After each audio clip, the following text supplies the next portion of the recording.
Yo les petits potes, j'espère que vous allez bien, moi c'est Alexandre et je suis très heureux de vous retrouver aujourd'hui. Ah, et ça fait longtemps qu'on s'est pas vu, dis donc, vous m'avez manqué de fou. J'ai été absent là les quelques semaines, les 2 dernières semaines qui se sont écoulées. Je vais vous expliquer pourquoi. Il y avait une bonne raison, hein. C'est pas juste que j'avais la flemme de vous voir, au contraire, vous m'avez manqué. Je suis très heureux de pouvoir continuer à vous partager ce qui s'est passé. On lance le générique et je vous explique ça tout de suite. Ciao!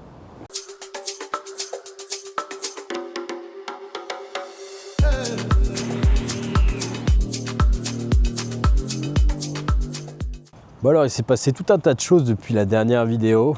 On a fait nos 2 semaines comme convenu de scuba, de plongée au détendeur.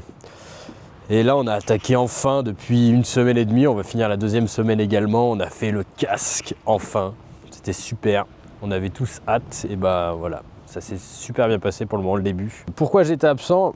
Parce que on a eu des évaluations toutes les semaines, vous savez, tous les vendredis on a une évaluation pour voir un petit peu notre niveau de positionnement. Et il s'avère que la première évaluation, nous l'avons tous raté, plus ou moins. Quand j'entends raté, j'ai eu 68% de réussite, donc bon, c'est quand même supérieur à la moyenne, mais ça ne me convenait pas.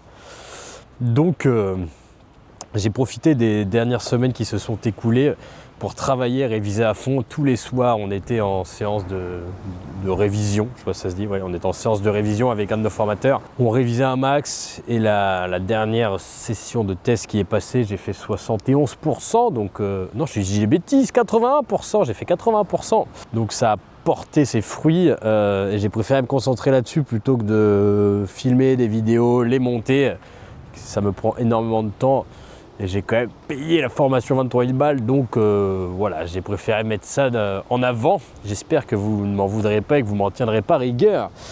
Mais là, voilà, j'ai réussi à rattraper un petit peu les quelques petites lacunes, on va dire, qu'il y avait.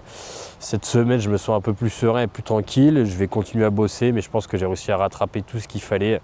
Donc c'est l'essentiel. Maintenant, je vais pouvoir juste peaufiner en révisant une petite heure par-ci par-là. Et je vais pouvoir continuer à vous partager cette aventure de dingue. On s'est baigné pendant 2 semaines dans du Fanta. On pouvait coller le casque, nos mains sur le casque, on ne voyait pas nos mains alors qu'elles étaient collées sur la lunette du casque. Je vous laisse imaginer la visibilité qu'il y avait. On a fait des longues plongées de 100 minutes, donc 1 heure et quelques. Et ça se passe bien. On a appris un petit peu à s'équiper en autonomie. Parce que là, comparé au scuba, quand on plongeait ou on s'équipait tout seul, là c'est les aides opérateurs qui nous équipent. On ne peut pas s'équiper tout seul avec le poids du matériel. Hein. Le casque pèse une dizaine de kilos, ça dépend des modèles. Donc on a plongé avec les 2 types de masques. Le band masque, c'est celui qui est souple, et puis le casque dur. Je vais vous mettre des petites compiles de comment on s'équipe et des petits bouts de vidéo de à quoi ça ressemble quand on plonge.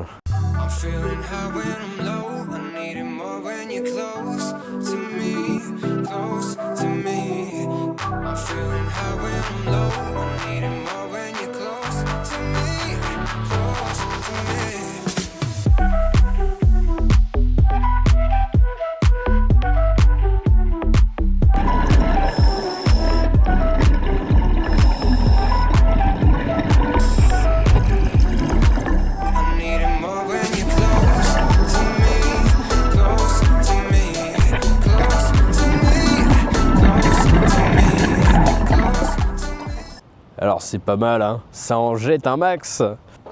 Je vais vous présenter un petit peu les 2 casques que l'on utilise et le matériel.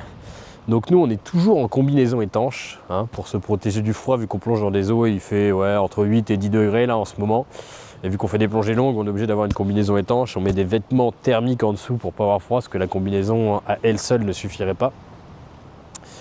Nous avons un gilet lesté que nous mettons en premier sur nous pour pouvoir couler. Par-dessus, on met un autre gilet qui s'appelle un Divex. Ce gilet-là, on accroche la bouteille dessus. La bouteille, c'est notre 3e source d'air disponible. C'est une aire de secours, on l'utilise le moins possible. On l'utilise concrètement que quand on tombe en panne d'air ou si les 2 sources d'air principales étaient amenées à tomber en panne. On a une source d'air principale, celle qu'on utilise tout le temps. et une source d'air auxiliaire. On passe sur l'auxiliaire quand il y a un défaut avec la première. Et de suite, si la deuxième se met en défaut, bah, si on peut repasser sur la première, on repasse tout de suite sur la première. Et sinon, après, on passera sur nos bouteilles. Quoi qu'il en soit, dès qu'on a un défaut sur une des sources d'air, on arrête systématiquement la plongée. On attend quelques minutes de voir si le problème se résout. Et s'il ne se résout pas, c'est une fin de plongée. On ne va pas mettre en péril nous-mêmes, les plongeurs. Donc on arrête. On a quand même 3 sources d'air pour pouvoir nous aider. Ça paraît beaucoup, mais je pense que c'est... Il ne faut pas moins. Si les 2 sources d'air tombent en panne, il faut savoir que la bouteille, en fonction de la profondeur où on plonge, elle peut se vider très très rapidement. On a normalement de quoi faire nos paliers.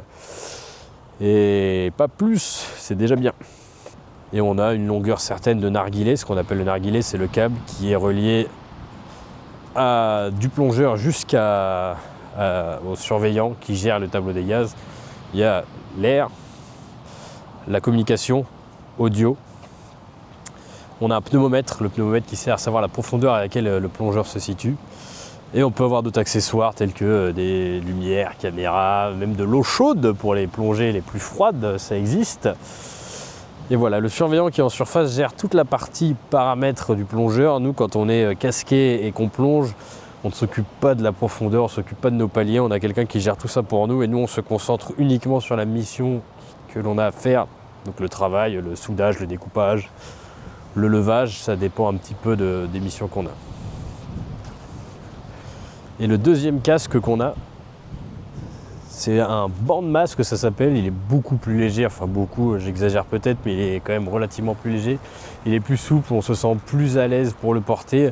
L'inconvénient qu'il a, c'est qu'il protège moins en cas de choc au niveau de la tête. Bah oui, il est protégé qu'au niveau de la visière. Et pareil, il a des petites soupapes, des petites valves anti-retour. Et voilà, il s'attache avec un système araignée, une fermeture à l'arrière. Donc les deux sont sympas, hein. Ils ont tous les deux des utilités, je pense, différentes. On aura plutôt tendance à équiper le plongeur numéro 1 d'un casque dur en fonction des missions, comme ça il est au mieux protégé.